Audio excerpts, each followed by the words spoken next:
नमस्कार दोस्तों, तो एक बार फिर से आप लोगों का स्वागत है मेरे चैनल शशि संग शिक्षा में। आज मैं आप लोगों को एक कहानी सुनाने जा रही हूँ। हम बचपन से कहानियाँ सुनते आ रहे हैं। हमारे जीवन में कहानियों का बहुत महत्व है और हर कहानी से हमें कुछ ना कुछ सीखने को मिलता है। तो आज मैं कहानी सुनाने जा रही हूँ हमारे गणपति बप्पा मोरया यानी कि गणेश जी की जन्म कथा। अभी आपने पिछले कुछ दिनों पहले जो है क्या मनाया, गणेश चतुर्थी मनाई। तो गणेश चतुर्थी को क्या होता है, गणेश चतुर्थी को गणेश जी के जन्म दिवस के तौर पर मनाया जाता है। तो हम उसे क्यों मनाते हैं, गणेश जी के जन्म दिवस के तौर पर मनाते हैं। तो आज इसी पर आपको थोड़ी सी जानकारी मैं देना चाहूँगी। वैसे तो बहुत सारी कहानियाँ हैं गणेश जी के जन्म के बारे में कि उनका जन्म किस तरह से हुआ, तो कुछ एक आध कहानी मैं आपको आज सुनाऊंगी। तो थोड़ा सा पहले यहाँ नज़र डाल लेते हैं। सबसे पहले आप सभी को गणपति बप्पा मोरया। तो यहाँ गणेश जी का जो जन्म है, क्या गणेश चतुर्थी को मनाया जाता है, जो कि हिंदू पंचांग के अनुसार भाद्रपद की शुक्ल पक्ष की चतुर्थी के दिन आती है। और इस दिन को हम क्या मनाते हैं, ऐसा माना जाता है, समझा जाता है कि इस दिन जो है श्री गणपति महाराज का क्या हुआ था, जन्म हुआ था। तो इनको क्या कहते हैं, विघ्नहर्ता। ये हमारे घर में क्यों आते हैं, हम इनका घर में इनकी स्थापना क्यों करते हैं चतुर्थी पे, कि ये आकर हमारे जो घर में जो संकट हैं, जो विघ्न है, ये सब हमारे विघ्न को जो है हर लें। तो इन्हें कहते हैं विघ्नहर्ता। तो इस दिन हमारे घर में, किस दिन, गणेश चतुर्थी के दिन हमारे घर में, हम अपने घरों में गणेश जी की स्थापना करते हैं, उनकी प्रतिमा की स्थापना करते हैं और 10 दिन के बाद उनका विसर्जन कर देते हैं, जो कि अभी आने वाला है। इस साल 2021 में गणेश जी का जो विसर्जन है वो 19 सितंबर को है, जिसे हम कहते हैं उस दिन अनंत चतुर्थी भी है। तो उनका जो क्या होता है, गणेश चतुर्थी पे उनका जो है आगमन होता है और अनंत चतुर्थी के दिन जो है उनका विसर्जन किया जाता है, जो कि 19 सितंबर को होगा। और इन्हें कहते हैं हम क्या, बुद्धि। ये बुद्धि के बहुत धनी थे। तो इनका जन्म कैसे हुआ, इस पर थोड़ा सा मैं प्रकाश डालूंगी।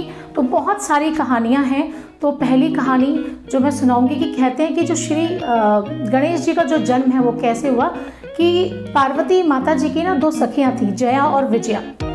तो सखियां हमेशा आपस में बात करती हैं। तो जया विजया कहने लगी माता पार्वती से कि माता पार्वती, अब देखिए शिवजी जी के तो कितने सारे सेवक हैं, है ना, नंदी है, इतने सारे देवता हैं, जो इतने सारे गण हैं जो उनकी सेवा में तत्पर रहते हैं, पर आपको देखिए आपके पास कोई नहीं है। तो पार्वती जी जो है वो स्नान कर रही थी। तो उपटन, हल्दी का उपटन वगैरह लगा करके स्नान कर रही थी। तो जब उपटन को लगाने के बाद उसको उतारा जाता है। तो जब उपटन को उतारा तो उन्होंने अपने उस उपटन से प्रतिमा बनाई और उसमें प्राण डाल दिए और उनको कहा, क्या रखा गया नाम, गणपति।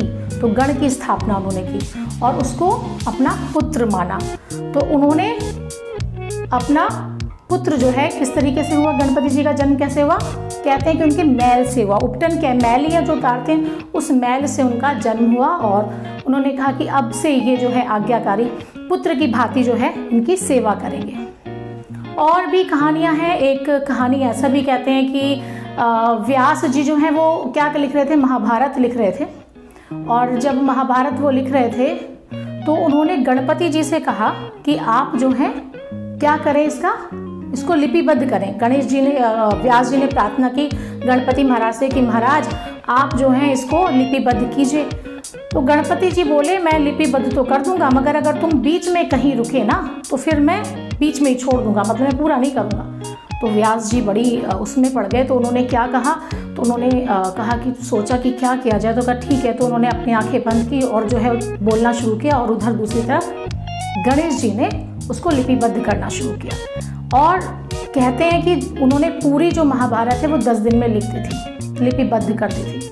तो जब लिपिबद्ध करके वो हटे तो उनका जो है, जब व्यास जी ने आंखें खोली तो व्यास जी ने क्या देखा कि गणपति जी का जो तापमान है शरीर का वो क्या है, बहुत बढ़ गया है, बहुत गर्म हो गए। तो उन्होंने फटाफट से उनको उठाया और बाहर जो है सरोवर था उसमें उनको स्नान कराया, तो उनको ठंडा किया। तो ये भी कहते हैं कि भाई इसीलिए जो है उनका विसर्जन किया जाता है, 10वें दिन जो है उनको स्नान कराया जाता है।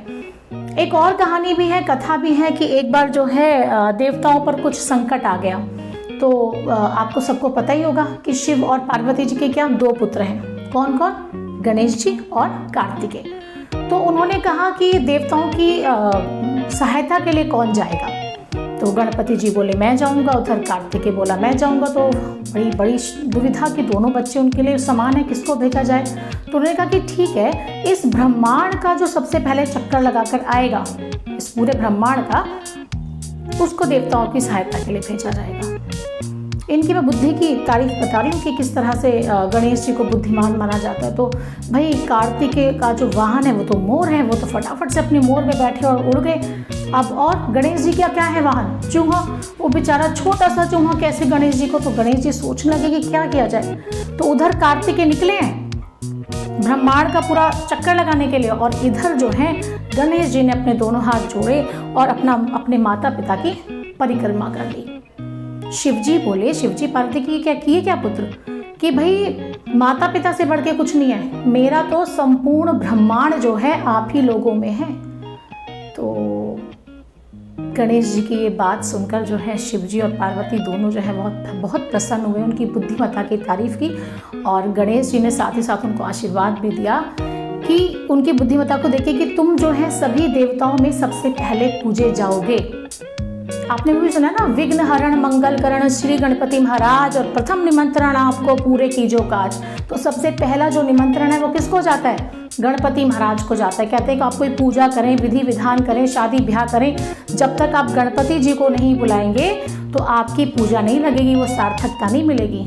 तो सबसे प्रथम निमंत्रण, पहला निमंत्रण किसको दिया जाता है? गणपति महाराज को। आप घर में कभी हवन कथा कराते होंगे तो वहाँ सबसे पहले पंडित जी को देखा होगा, इसका आह्वान करते हैं गणपति बापा का। शादी के कार्ड आप लोगों ने देखा होगा, सबसे ऊपर लिखा होता है विघ्न हरण मंगल करण श्री गणपति महाराज, प्रथम निमंत्रण आपको पूर्ण कीजो काज।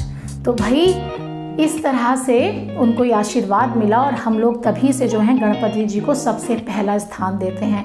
वो बुद्धि के, रिद्धि के, सिद्धि के ज्ञाता हैं, और हम उनसे हाथ जोड़कर आशीर्वाद चाहते हैं कि उनका आशीर्वाद जो है सभी पर बना रहे, आप सब पर, मुझ पर, सभी पर उनकी कृपा दृष्टि जो है बनी रहे। तो आई होप आप लोगों को मेरा ये वीडियो अच्छा लगा होगा, थोड़ी सी जानकारी देने की कोशिश की। अगर आप लोगों को मेरा ये वीडियो पसंद आया हो, मेरी ये कहानियाँ अच्छी लगी हो, तो प्लीज़ मेरे चैनल को सब्सक्राइब करना मत भूलिएगा, वीडियो को लाइक करना मत भूलिएगा। तो मिलेंगे अगली वीडियो में कोई अच्छी सी शिक्षा के साथ, शशि के साथ। तब तक के लिए बाय बाय, अलविदा।